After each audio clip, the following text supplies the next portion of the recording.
Amayla Mekan Yine Bilelik'te. Boyun alyan diye neden ok, gözüm seni görse yakınlı onun sesinsin. Söyle cenap cenap. Başların sözü bir yana, sen bir yana. Dinlesem diyen bir yana. Söyle cenap cenap. Yine iki tağın devin bar kârin. Dinlemeni söymek bolsun akıl. Kızıklı der önkü son kulon. Geçmişi gömdük suyunu yapalım. Sen hanım men islemedin, gözün aydın, yüreğime girdin. Men hanım sen islemedin, gözün aydın, yüreğime girdin.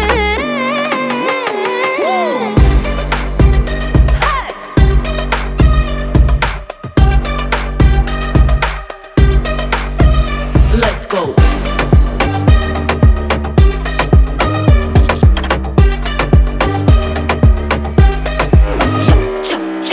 Karşı del islelerine, sen diyenin bolsun. Esası ursun yüreğin değilsin. Cenap cenap. Yeterlik değil aslında, sen bucağı sözüm. Düzü bak gönlün yıkmana.